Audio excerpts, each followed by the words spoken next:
اعوذ باللہ من الشیطان الرجیم بسم اللہ الرحمن الرحیم۔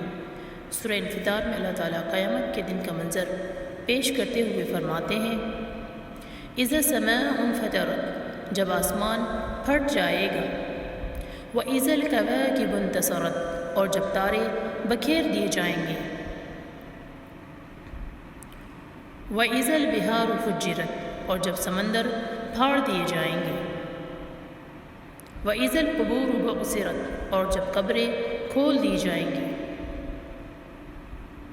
عَلِمَتْ نَفْسٌ مَّا قَدَّمَتْ وَأَخَّرَتْ، اس وقت ہر شخص کو اس کا اگلا پچھلا سب کیا دھرا معلوم ہو جائے گا۔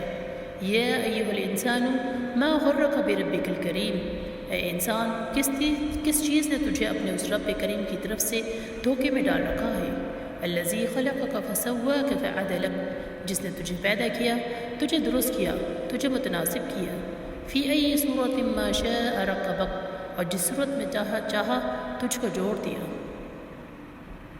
کلا بل تکذبون بالدین، ہرگز نہیں، بلکہ اصل بات یہ ہے کہ تم لوگ جزا و سزا کو جھٹلاتے ہو۔ وَإِنَّ عَلَيْكُمْ لَحَافِظِينَ، حالانکہ تم پر نگران فرشتے مقرر ہیں، کرامن کاتبین، ایسے معزز کاتب، یعلمون ما تفعلون، جو تمہارے ہر فعل کو خوب جانتے ہیں۔ ان الابرار لفی نعیم، یقیناً نیک لوگ مزے میں اپنے جنتوں میں ہوں گے۔ وان الفجار لفی جحیم، اور بے شک بدکار لوگ جہنم میں جائیں گے۔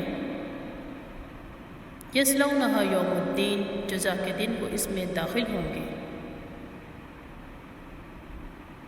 وما ہم عنہا بغائبین، اور اس سے ہرگز غائب نہ ہو سکیں گے۔ وما ادراک ما یوم الدین، اور تم کیا جانتے ہو کہ وہ جزا کا دن کیا ہے؟ ثم ما ادراک ما یوم الدین، ہاں تمہیں کیا خبر کہ وہ جزا کا دن کیا ہے؟ یوم لا تملک نفس لنفس شیئا، یہ وہ دن ہے جب کوئی شخص کسی کے کام نہ آئے گا، بل امر یومئذ للہ، اور فیصلہ اس دن صرف اللہ ہی کا ہوگا۔ اختتام۔